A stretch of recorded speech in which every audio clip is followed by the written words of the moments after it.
శాంతి. మురళి తారీఖు జూలై 2, 2025.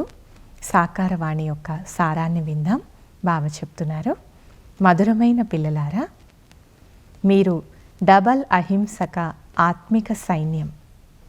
మీరు శ్రీమతం అనుసారం మీ దైవీ రాజధానిని స్థాపన చేయాలి. ప్రశ్న: ఆత్మిక సేవాధారి పిల్లలైన మీరు ఏ విషయం గురించి అందరినీ హెచ్చరిస్తారు?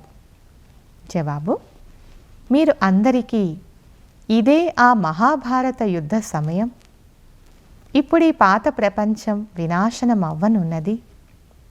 బాబా నూతన ప్రపంచాన్ని స్థాపన చేయిస్తున్నారు. వినాశనం తర్వాత జయ జయ ధ్వనులు అవుతాయని అప్రమత్తం చేయాలి. మీరు పరస్పరం కలుసుకొని వినాశనానికి ముందే అందరికీ తండ్రి పరిచయం ఎలా లభించాలని సలహాలు ఇచ్చిపుచ్చుకోవాలి. పాట: మీరు నిద్రించి రాత్రిని పోగొట్టుకున్నారు. అచ్చా, మధురాతి మధురమైన అపురూపమైన పిల్లలకు మాతాపిత బాప్దాదాల ప్రియ స్మృతులు మరియు గుడ్ మార్నింగ్.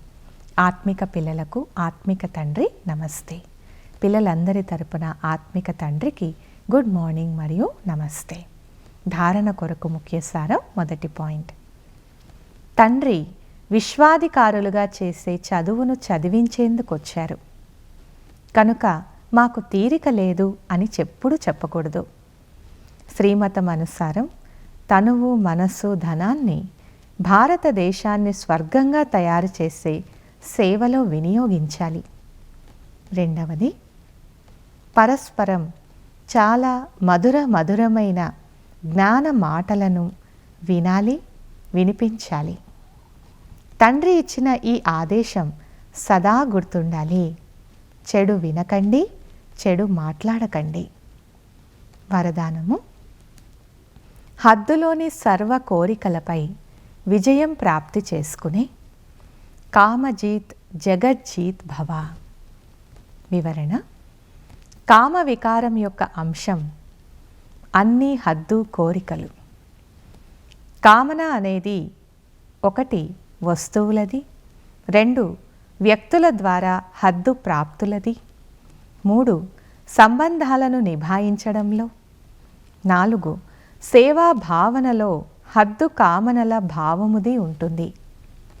ఎవరైనా వ్యక్తి లేదా ఏదైనా వస్తువు పట్ల విశేషమైన ఆకర్షణ కలిగి ఉండుట, కోరిక లేదు కానీ మంచిగా అనిపిస్తుంది అని అనడం కూడా కామ వికారం యొక్క అంశమే.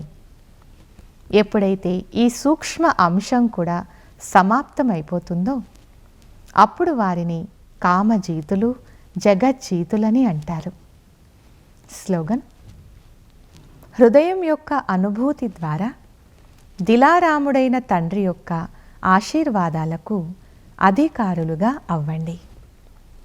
అవ్యక్త సూచన: సంకల్పాల శక్తిని జమ చేసుకొని శ్రేష్టమైన సేవకు నిమిత్తులుగా అవ్వండి. మనస్సు ఏదైతే స్వయం ఒక సూక్ష్మ శక్తిగా ఉందో అది కంట్రోల్లో ఉండాలి, అనగా అది ఆజ్ఞానుసారం పని చేయాలి. అప్పుడు పాస్ విత్ ఆనర్గా లేక రాజ్యాధికారిగా అవుతారు. సంకల్ప శక్తిని జమ చేసుకునేందుకు ఏది ఆలోచిస్తారో అదే చేయండి. స్టాప్ అని అంటూనే సంకల్పాలు స్టాప్ అయిపోవాలి. సేవ చేయాలని అనుకుంటూనే సేవలో లగ్నమైపోవాలి. పరంధామం గురించి అనుకుంటూనే పరంధామంలోకి చేరుకోవాలి. ఇటువంటి కంట్రోలింగ్ శక్తిని పెంచుకోండి. అచ్చా, ఓం శాంతి.